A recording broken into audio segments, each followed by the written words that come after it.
Buenas tardes y bienvenidos.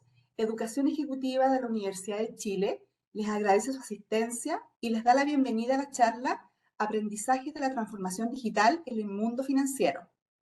Nos acompaña el profesor Jerko Juretich, MBA e Ingeniero Civil Industrial de la Universidad de Chile, diplomado en Inteligencia Artificial de la Universidad Católica de Chile, certificado en Estrategia e Innovación del MIT, asesor de Industria y Transformación Digital para Latinoamérica y director académico del Diplomado en Transformación Digital del Negocio.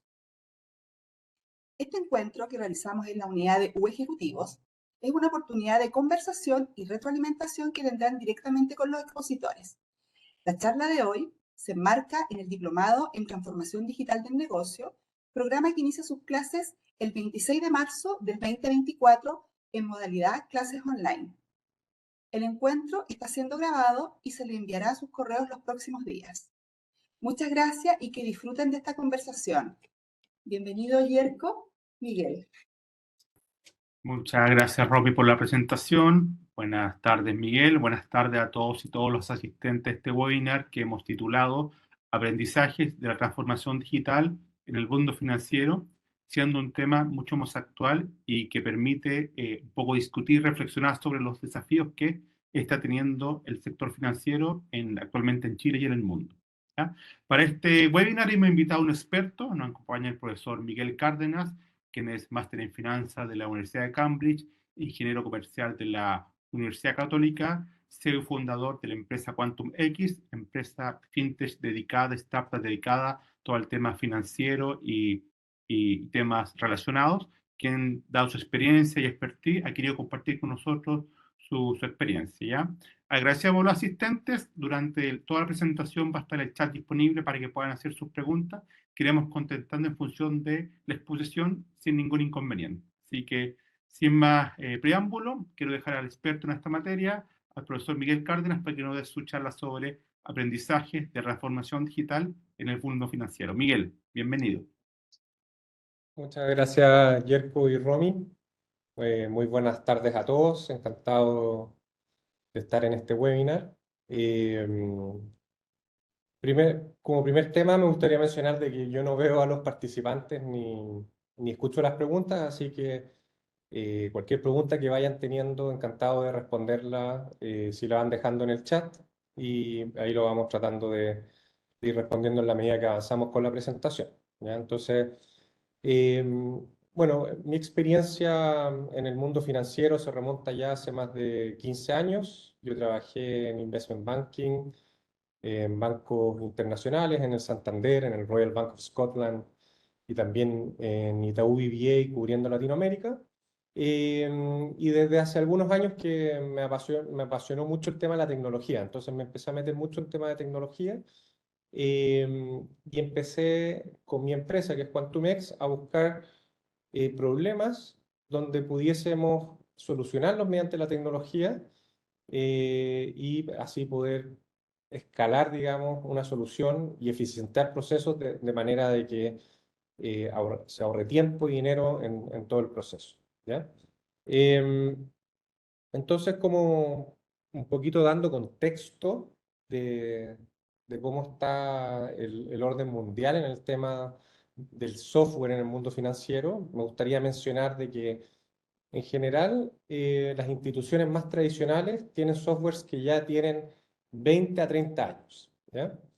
En general son monolitos o son estructuras simples donde, si bien tienen una cierta estabilidad en su funcionamiento, son bastante restrictivas y poco flexibles. ¿Ya?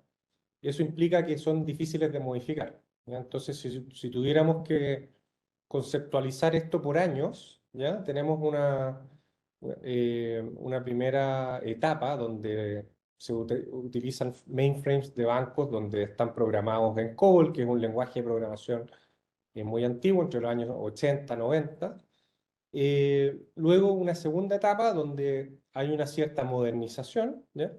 Y ahí pasamos a servidores on-premise, en tecnologías que al día de hoy ya están un poco obsoletas, y en lenguajes de programación tipo Java. ¿Ya? Eso entre el los 90 hasta el 2010, ¿ya? Después del 2010 en adelante empieza a aparecer lo que es la tecnología cloud, ¿ya? Y la conexión mediante APIs, ¿ya? Esto representa un cambio de paradigma importante, dado que pasamos de un mundo más rígido, como dije antes, menos flexible, a uno que puede escalar fácil y puede llegar a cientos de miles de personas o incluso millones de personas de forma nativa, mucho más fácil, mucho más barato y más rápido, ¿ya? Sin embargo, el que haya llegado la tecnología no significa que las instituciones hayan cambiado necesariamente, ¿ya? Entonces, vemos todavía instituciones que tienen softwares en COBOL, que es como esta primera etapa que yo mencioné, que están todavía programando en Java, que son lenguajes de programación que fueron muy famosos en su minuto, pero que han evolucionado, han mejorado, ¿ya?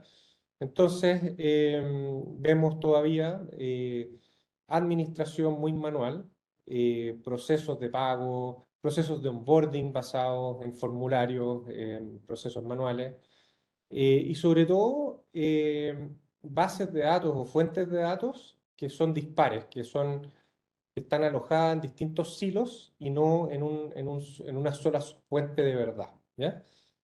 Entonces, en ese sentido, eh, cómo han respondido las instituciones?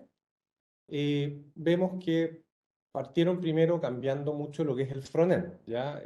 Websites, sacando aplicaciones mobile eh, y buscando distintos objetivos, digamos, para poder llegar de forma más fácil a este consumidor, a estas personas que ya no se conforman con algo que fuese más lento o menos acorde a sus necesidades, ¿ya? Sin embargo, si bien eso ya ayuda de cierta forma el poder llegar con un frontend más moderno a través de aplicaciones móviles, etcétera, pasa que los backends, que sería en el mundo del software, lo que está detrás de las interfaces de usuario, pasa que no necesariamente ese frontend es capaz de generar toda la información y todos los procesos necesarios para los clientes finales. Y por ende tenemos un desacople ahí entre lo que se quiere mostrar como interfaces de usuario versus lo que está pasando a nivel de bases de datos y de procesos más core, ¿ya? Entonces, como para abordar este desafío, las instituciones, los bancos en general, tienen como tres opciones, digamos. Uno es lo que se llama el proceso del Big Bang, donde básicamente se quiere cambiar todo el core, todas sus integraciones y todas sus interfaces, lo cual demora años, es mucho dinero y también es extremadamente complejo, ¿ya? Y dentro de esa complejidad tenemos también que es muy riesgoso, ¿ya? ¿Por qué? Porque son sistemas que al cambiarlos o intentar reemplazarlos pueden causar algún tipo de problema que no estamos avisorando en primera instancia. Hay una opción intermedia que sería ir tomando funcionalidades del core y llevarlas a interfaces de usuario u otros sistemas, ¿ya? O la tercera alternativa que es sencillamente desacoplarse totalmente del core o de la tecnología actual y lanzar como sistemas o plataformas satélites donde lo que llaman el Greenfield Tech Stack para poder desarrollar estas soluciones en un ecosistema más nativo en cloud y más nativo en estas nuevas tecnologías que permiten en definitiva, llegar a analizar mejor los datos, adecuarse mejor a los clientes y a los usuarios finales, ¿ya?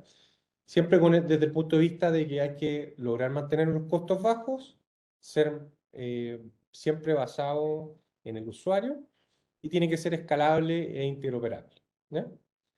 Entonces, nosotros vemos que hay una necesidad importante en lo que es el hoy y el mañana en términos de tecnología en el mundo financiero, donde tenemos un ecosistema mucho más diverso de players, llámense neobancos, fintechs u otros que están compitiendo con las instituciones tradicionales, ¿ya? Como ya mencioné anteriormente, tienen una estructura más nativa, digital, por ende no obedecen necesariamente a la estructura típica de tener un front office, un middle office y un back office de operaciones, sino que van integrando las funcionalidades en su core y van implementando no solamente interfaces de usuarios que conversan bien con el backend, sino que también herramientas de data analytics, de inteligencia artificial, eh, donde se va analizando en todo momento la data y las interacciones de los usuarios finales con las plataformas, ¿ya? Entonces, como un indicador importante utilizado en el sector financiero, tenemos el Net Promoter Score, que es básicamente si tú como usuario de un cierto banco o institución recomendarías a alguien más esa institución en particular. Vemos que tanto en Estados Unidos como Canadá, Inglaterra y Brasil, eh, vemos que los neobancos, que son estas instituciones nativas digitales, están teniendo un impacto potente en términos del el NPS, ¿ya? En este indicador de recomendación o de usabilidad, ¿ya? Entonces tenemos una brecha ahí importante que están acaparando estas nuevas instituciones, pero siempre con la disyuntiva de que estos neobancos o fintechs en general atienden a un segmento que a veces los bancos no pueden llegar o no les interesa llegar, ¿ya? Sin embargo, en el largo plazo vemos que van a empezar a competir ya en base a que estos neobancos se van desarrollando, van cumpliendo también con normativas, van sacando licencias también o van comprando incluso bancos que están hace muchos años y ya tienen esas licencias y ya empiezan a competir un poquito más a la par en ciertos productos que era un poco impensado hace 10, 20 años atrás poder acaparar, ¿ya? Entonces, como factor importante, tenemos que estas tecnologías permiten reducir el costo base eh, de la plataforma Core en hasta un 70%, ¿ya? Esto implica menos personas, pero más especializadas, e implica también modificaciones o un cierto nivel de flexibilidad que es mucho más eficiente en términos de costos que cuando tenemos un sistema legacy o un sistema que está desactualizado, ¿ya? Entonces, habiendo dado un poquito el contexto de dónde estamos parados hoy en día respecto a la tecnología de las instituciones financieras, me gustaría mencionar cómo las instituciones tradicionales, las nuevas, las startups, o en general cualquier empresa, cómo abordan este desafío, este cambio tecnológico, ¿ya? Em, hay muchas metodologías, hay muchos paradigmas en torno a cómo modernizarse, a cómo ejecutar la transformación digital, pero un poco mi visión, ¿ya? Es que siempre pasa por un proceso que es más humano que tecnológico, ¿ya?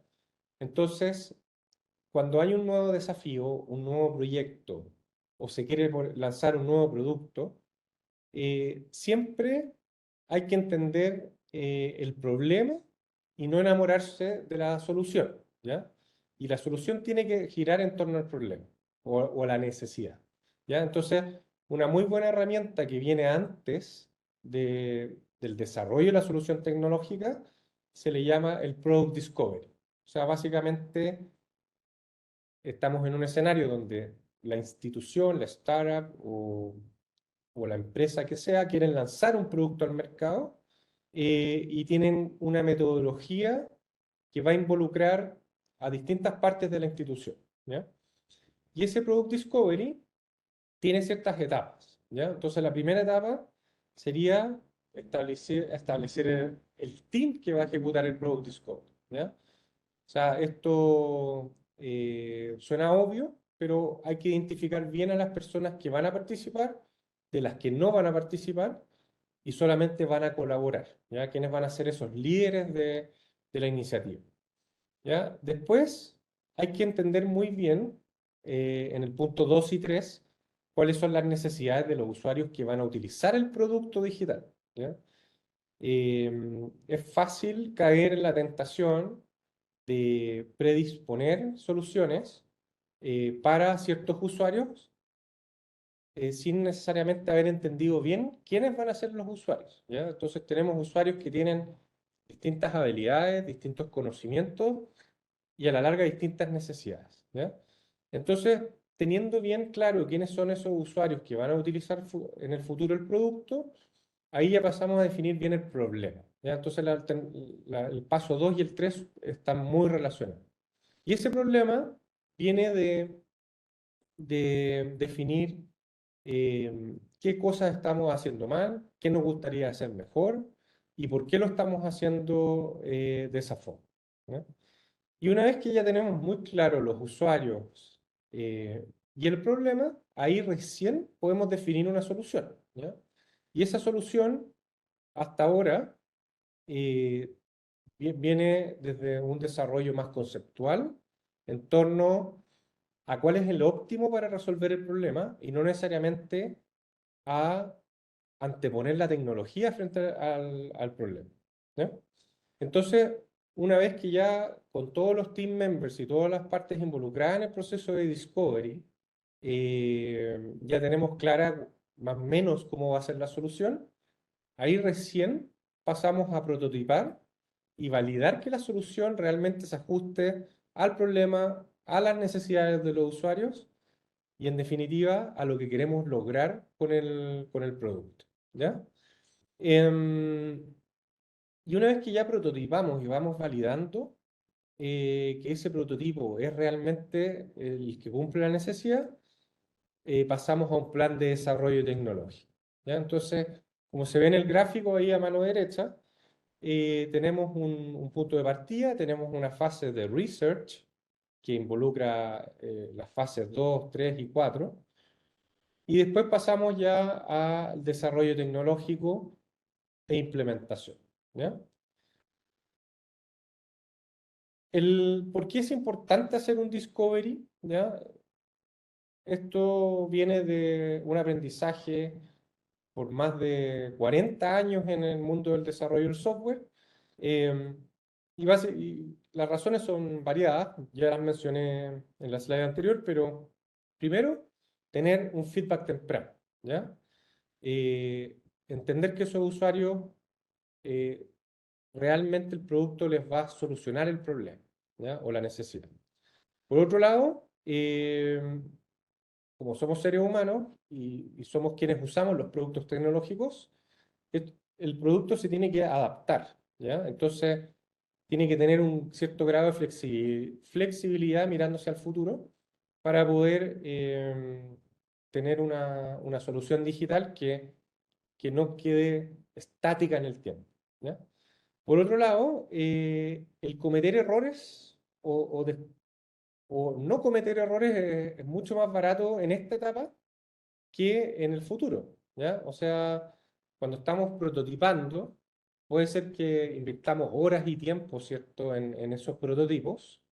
Sin embargo, equivocarnos ahí o hacer cosas que en realidad no fueron valoradas por los usuarios finales es entre 10 y 100 veces más barato que validar eso en el futuro cuando ya hay un equipo de desarrollo realmente codificando la solución, ¿ya? Y obviamente todo este feedback es bastante sinérgico y va generando mayor valor en el producto porque empiezan a salir aristas o cualidades o funcionalidades que no conocíamos previamente y que pueden ser necesarias de incorporar en esta etapa.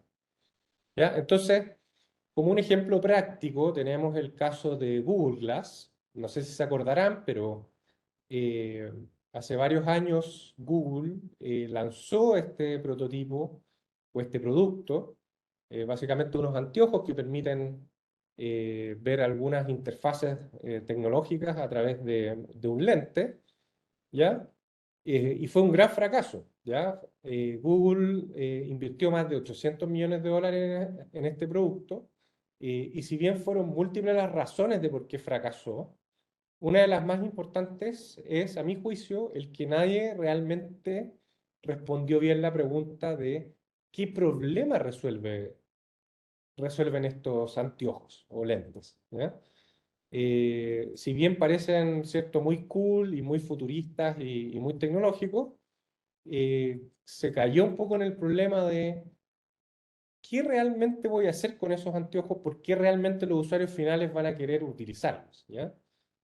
Y eso obviamente sumado al hecho de que las personas no prototiparon tan exhaustivamente, que algunas personas se sentían un poco incómodas utilizándolo, tenían algunos problemas de hardware en el caso de la batería, eh, y algunos temas de pricing también que también hay que validar durante la fase del discovery, ¿ya? Entonces es muy importante considerar que incluso los grandes tecnológicos expertos en estos temas se pueden equivocar al no seguir los pasos como corresponde, ¿ya?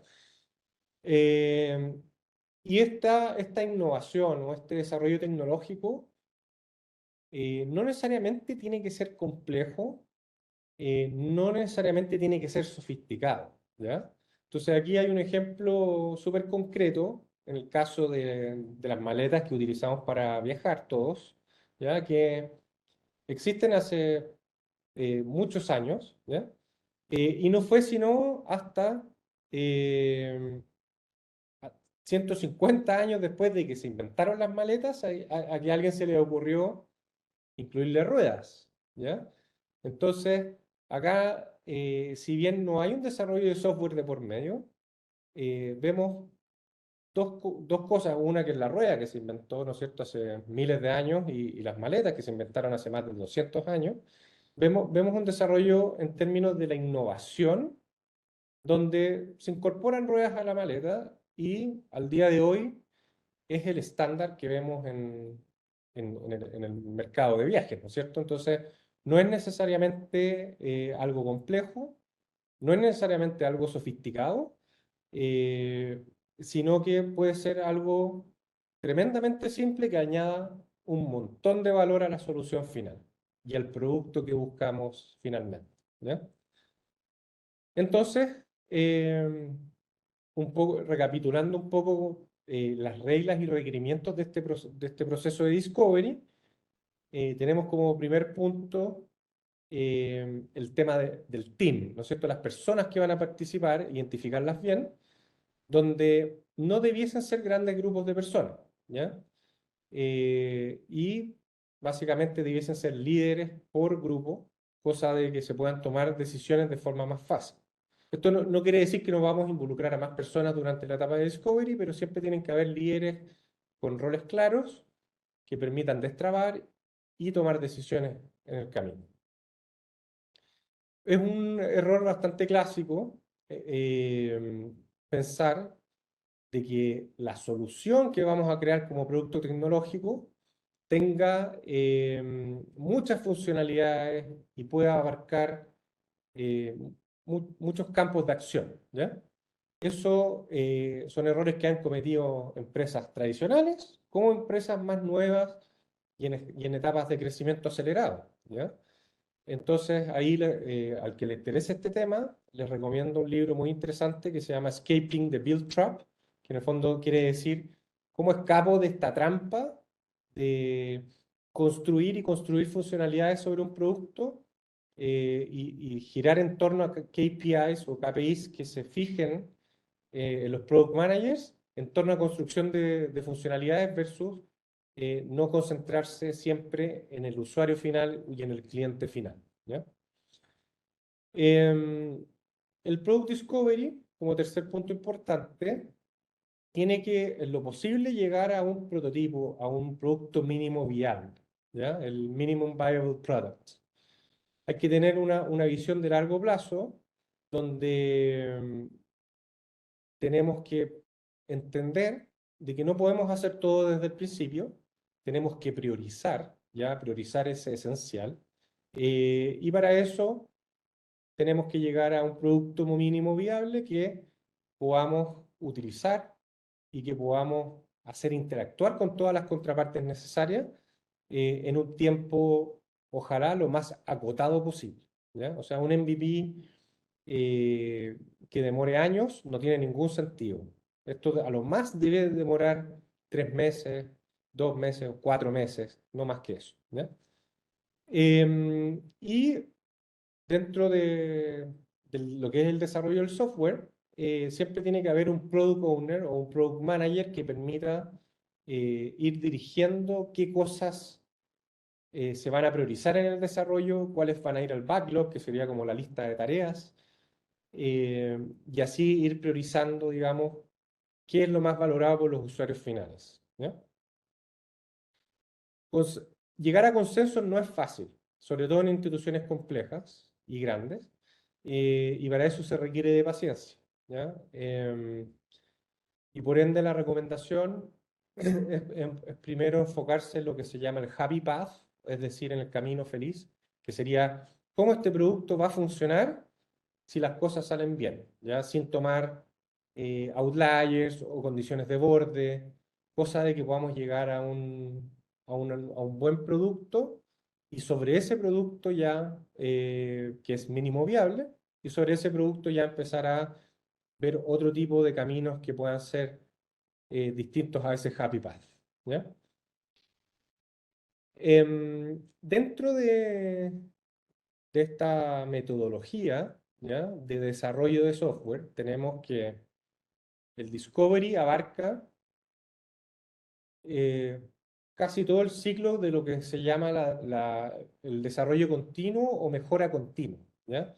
Toda esta fase de idea, de alineación de intereses, prototipado, producto mínimo viable, eh, y hasta incluso nuevas funcionalidades en el futuro, ¿ya? Entonces, esto hay que verlo como un ciclo que no termina, donde básicamente estamos constantemente ideando, prototipando y añadiendo nuevas funcionalidades al producto en la medida de que se justifique, ¿ya?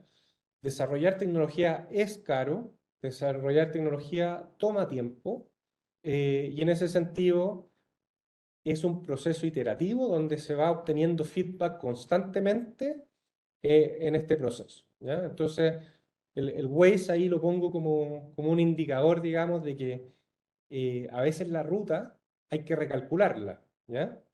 O sea, puede ser que teníamos ya predefinido que vamos del punto A al punto B, pero la forma en que llegamos del punto A al punto B no siempre es lo mismo en el tiempo. Pueden pasar cosas, podemos descubrir cosas, entonces ese, esa ruta tiene que ser flexible y la metodología ágil, con estos procesos de mejora continua, están pensadas para eso, ¿ya? Esa idiosincrasia o ese concepto de que el producto es uno y no cambia, en general trae muchos problemas, ¿ya? Las instituciones que salen por ejemplo, con licitaciones de requerimientos de productos tecnológicos, con muchas páginas en un documento, con mucho detalle de qué tiene que tener y qué no tiene que tener, en general fracasa, ¿ya?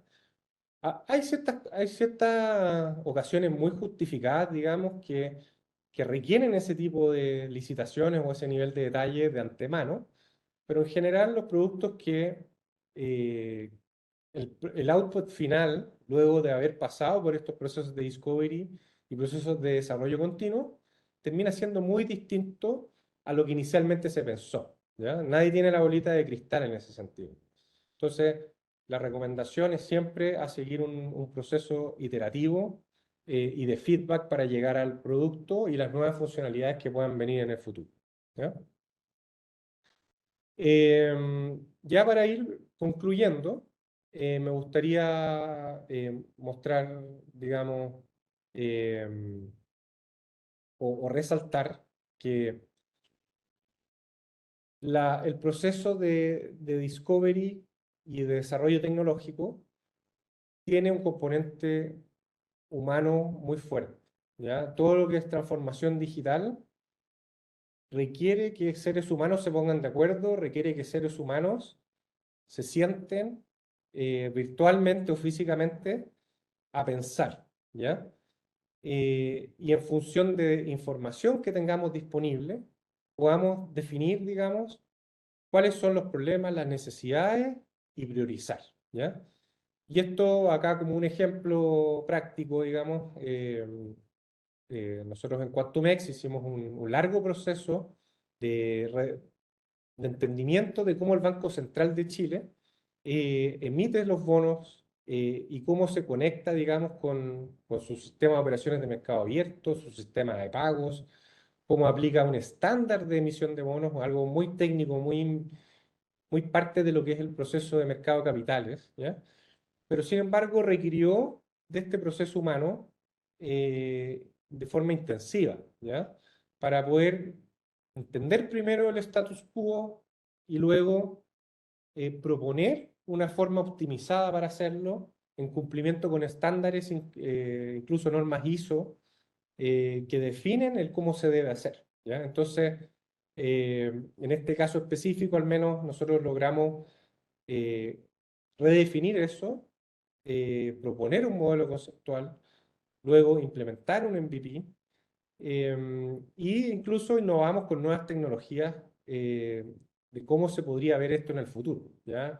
Ni siquiera pensando ya varios años a futuro de cómo podría evolucionar esto en términos del desarrollo tecnológico, ¿ya? Entonces, esto es una muestra de que instituciones tan tradicionales como el Banco Central, el Depósito Central de Valores, que también participó en este proyecto, eh, necesitan de estos procesos para poder apuntar bien hacia dónde se quiere llegar de la forma más eficiente posible, ¿ya? Así que me voy a detener acá. Encantado de responder cualquier pregunta que pueda surgir y feliz de que podamos interactuar en función de las dudas o comentarios que puedan surgir. Perfecto. Muchas gracias, Miguel, por tu exposición, por tu claridad y por tu reflexión sobre lo que es el sistema financiero. ¿Ya? Le comentamos a los que están participando que pueden hacer sus preguntas a través del chat. Para eso está disponible la página que estamos viendo la presentación, ¿ya? Para poder responderla con Miguel por parte de este webinar, ¿ya? Yo tengo una pregunta, Miguel, un poco orientado a lo que tú mencionaste al inicio de tu exposición, sobre cómo ha variado la tecnología y los distintos eras de tecnología dentro de los bancos y el sector financiero, ¿ya? Y cuando uno piensa en un banco tradicional, piensa en oficinas, en sucursales, es un ejecutivo, en una tarjeta física bancaria, en una chequera incluso, ¿ya? ¿Cuánto de ese modelo más tradicional de negocio, que era que la persona tenía que ir al banco físicamente, tenía que interactuar, tú crees que va a permanecer? ¿Ya? Porque hemos visto que en el mercado, por ejemplo, Banco Santander ha recondicionado oficinas para hacerlo por café. Y por un lado tenemos al Banco del Estado que sigue expandiendo su red de oficinas presenciales hasta rincones que por lo menos en Chile todavía no había llegado, digamos. ¿Cuál es tu reflexión de ese cambio en el modelo, que obviamente cambia hacia una más digitalización, pero cuánto permanece y cuánto es necesario en este mundo digital competitivo del sector financiero? ¿Cómo lo ves tú? Sí, claro, o sea, en el fondo, gracias Jacob por la pregunta, pero en este caso estamos hablando de instituciones, ¿cierto?, que son eh, muy grandes, muy antiguas también, eh, y tienen que convivir con este mundo de tecnologías que ya son legados y con esta necesidad de llegar a esos usuarios o clientes que cada día son más exigentes y son más digitalizados también, ¿ya? Entonces, en torno la respuesta va a depender mucho del producto que el banco está lanzando, ¿ya? Hay productos que efectivamente pueden ser más nativos digitales y basarse en estos nuevos tech stacks, ¿ya? Porque básicamente no necesitan interactuar con el core bancario, pero hay otros productos que sí lo requieren y interactuar con ese core bancario implica un proceso profundo y caro y costoso, digamos, en tiempo, de poder reformularse, ¿ya? Entonces, en el caso del ejemplo que diste de los World Café, en el Santander, mi opinión al menos es que ahí hubo una innovación interesante que no es tecnológica, sino que es cómo acercarse a usuarios o clientes que pueden ser clientes actuales como pueden no serlo, a través de un concepto distinto eh, y que, y que de hecho siguió un proceso de discovery y prototipado muy similar al que yo mencioné. O sea, Santander no se lanzó con la red de World Café de un día para otro, sino que partieron con la idea primero. Ignoro si habrá sido una idea de ellos o sacada de otro lado, ahí no lo sé, de otro banco, no lo sé. Luego vieron que esto tenía buenos resultados en torno a que atraía emprendedores, atraía a otro tipo de personas que querían abrir cuentas de empresa o que querían relacionarse más con el banco o lo necesitaban. Entonces esto generaba una adopción mayor de clientes y de ahí lo fueron escalando conforme iban viendo resultados, ¿ya? Entonces, si la iniciativa no hubiese sido exitosa, claramente lo más probable es que no nos hubiésemos enterado de que alguna vez existieron los World Café.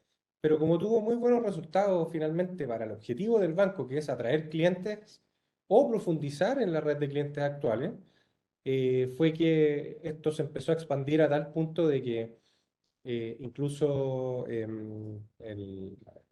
cambiaron un poquito el modelo de negocios. Antes tenían algunas sucursales llamadas Select, que ya prácticamente no existen y ya casi todas son World Café para lo que es atención a público. Entonces, ahí no sé si ya respondí bien tu pregunta, pero esa es un poquito mi visión del tema. Perfecto, gracias Miguel. Le reiteramos a los asistentes que puedan hacer preguntas a través del chat para que el profesor Miguel Cárdenas pueda ir respondiendo.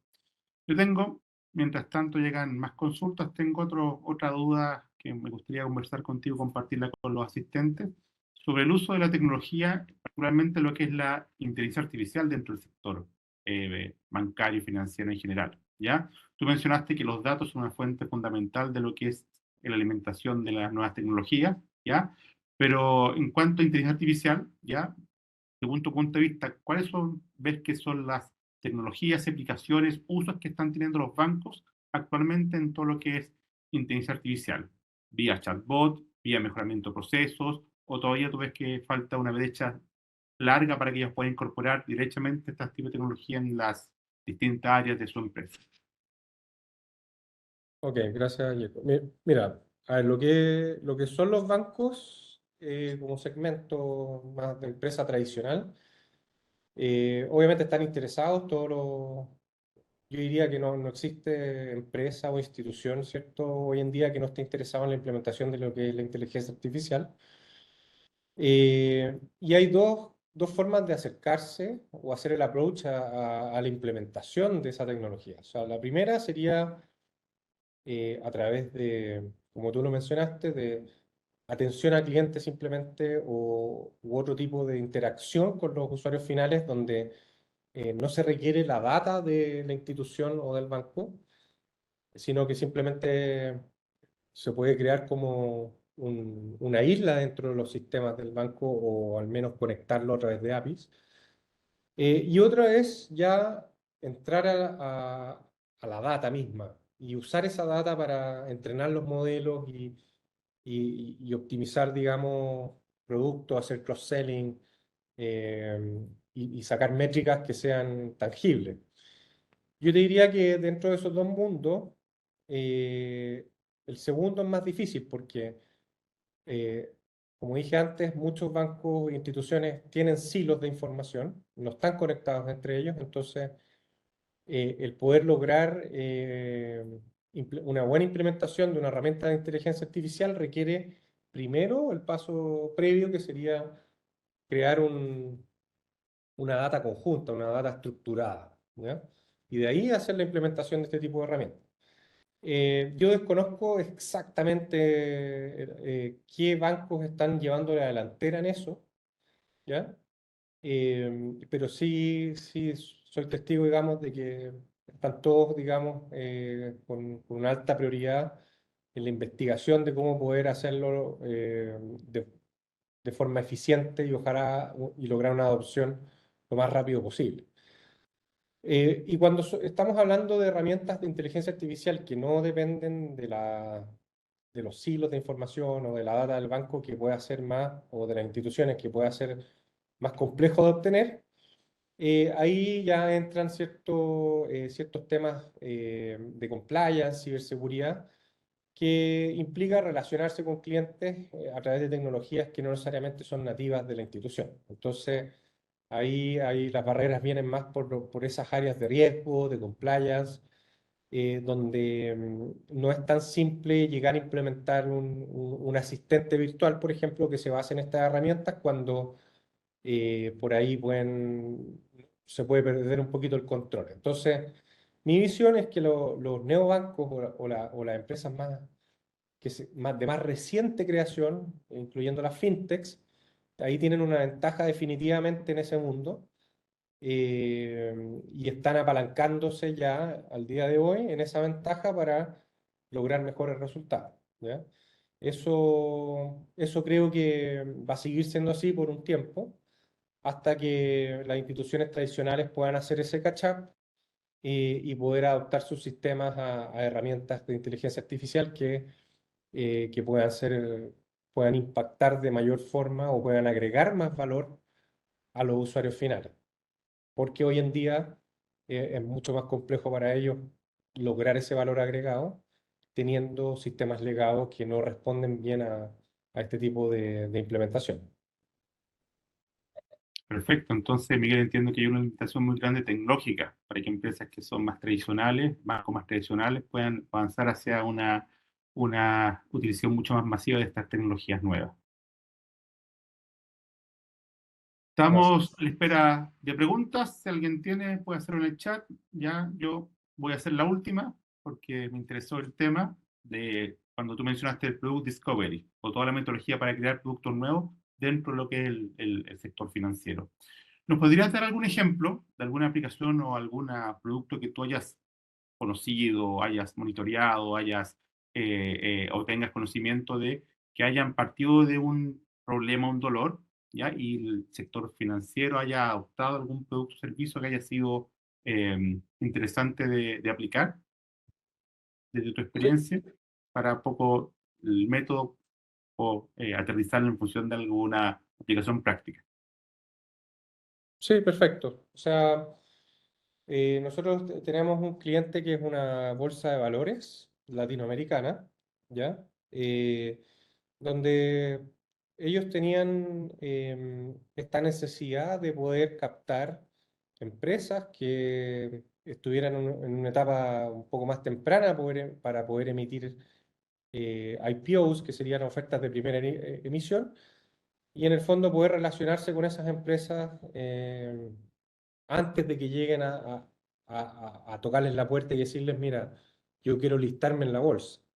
Y por otro lado, también tenían esta necesidad de buscar inversionistas y desarrollar relaciones con inversionistas que fueran institucionales, family offices, fondos, etcétera, que, que invirtieran en activos que no necesariamente estuviesen listados en bolsa. ¿Ya? Entonces, en función de esa necesidad, dolor o problema, eh, diseñamos un producto que es una plataforma end-to-end que cubre todo el proceso desde que se listan las empresas privadas, ya no públicas, y porque por otro lado también listan inversionistas, se conectan a través de la plataforma y los inversionistas son capaces de comprar acciones de esas empresas que están listadas en nuestra plataforma a través de un marketplace, ¿ya?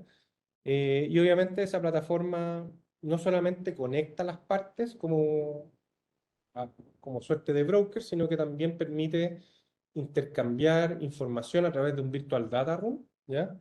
Presentaciones, estados financieros, además de procesos de onboarding o KYC, ¿ya?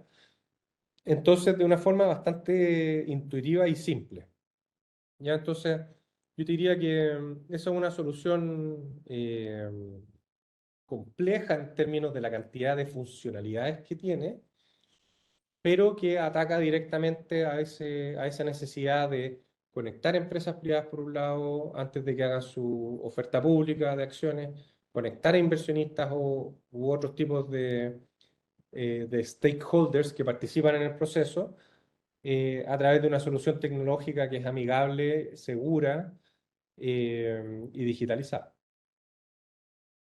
Sobre ese proceso fue muy iterativo, hubo hartas vueltas, discusión, pilotos. Sí, totalmente, totalmente. O sea, acá estamos hablando que fue un proceso en total de más de un año con distintos equipos, tanto nuestros como de nuestras contrapartes, donde se fue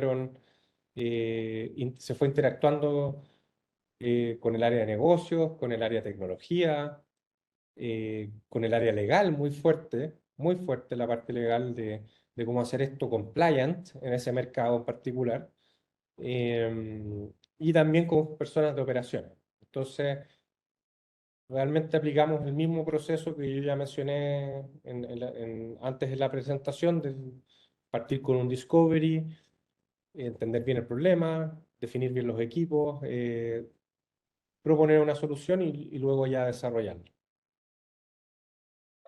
Perfecto, gracias Miguel. Tenemos una pregunta de los asistentes, dice Carlos de Luca, nos pregunta sobre esto.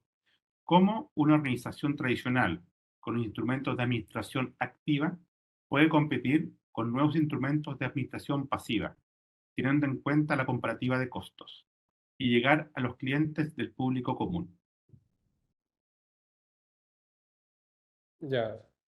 Em, Mira, la verdad es que no.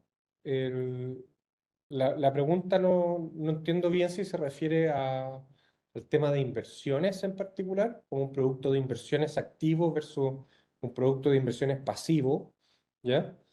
Em, pero en principio, ahí si quieres, Carlos, gracias por la pregunta, si quieres, me lo puedes aclarar, pero en principio. Lo que son las inversiones activas, donde tú vas gestionando las inversiones no depositas el dinero y esperas, digamos, un largo periodo de tiempo hasta que eso de rentas o frutos en el futuro, eh, es bastante más que la solución tecnológica al problema, ¿ya? O sea, lo que es la administración activa, tú necesitas un equipo operacional, necesitas una administradora también o un broker que esté disponible para poder hacer la gestión, digamos, de esas inversiones. Y sobre todo necesitas también proveer de información a los usuarios en tiempo lo más real posible, ¿ya? Entonces, por ese lado, las fintechs o instituciones más tecnologizadas han ganado bastante terreno en ese segmento por el hecho de que eh, han podido captar a un universo, a un segmento de clientes que busca eh, literalmente hacer trading de inversiones activas. En lo que son instrumentos más pasivos, también hay fintechs que se han metido ahí.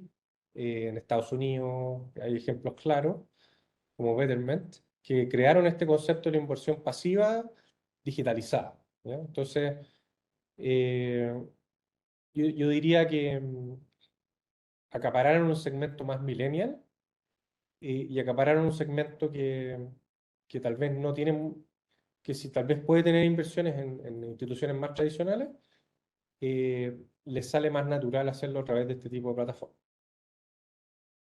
Hay Gracias, Miguel. Ahí Carlos nos aclara. Dice, sí, por ejemplo, ETF versus fondos mutuos. Ya, perfecto. Lo, lo- todo lo que son las inversiones en pasivas, como en ETFs o fondos mutuos, es el caso 2 de lo que acabo de decir. O sea, tenemos en Chile empresas que han acaparado ese segmento, como Fintual, Soyfocus y otros, donde básicamente lo que ocurre ahí es que eh, nosotros como inversionistas vamos, depositamos, transferimos el dinero a la institución, a la empresa, y ellos, a través de una administradora de fondos, invierten ese dinero en distintos tipos de niveles de riesgo, ya como la AFP, ¿no es cierto? Tienen riesgo alto, bajo, moderado. Y en ese sentido, yo diría que las empresas más tecnologizadas han podido competir mejor en ese segmento porque simplificaron mucho el proceso de onboarding, simplificaron mucho el proceso de inversión, y se enfocaron en un segmento de personas que son profesionales, que tienen dinero para invertir y simplemente tenían ese dinero en la cuenta corriente. Yo diría que en ese segmento han ganado, pero en el segmento donde estamos hablando de inversiones de mayores montos o de montos más altos, y donde se requiere ya como una cierta asesoría para poder hacer esa inversión, ahí es donde las instituciones más tradicionales han logrado, o sea, continúan teniendo una cierta dominancia, ¿ya? El nombre pesa cuando es montos más altos de dinero, y la institución que está detrás, si bien puede cobrar fees más altos que estas otras empresas que son más tecnologizadas, tienen una distribución mucho más amplia, porque llevan muchos más años, ¿no? Entonces, por ahora yo veo que el mundo de los ETFs y fondos mutuos está bien posicionado en las fintechs. Otro tipo de inversiones y son montos más altos, están todavía ahí bastante capturados por las instituciones más tradicionales. Perfecto, muchas gracias, Miguel.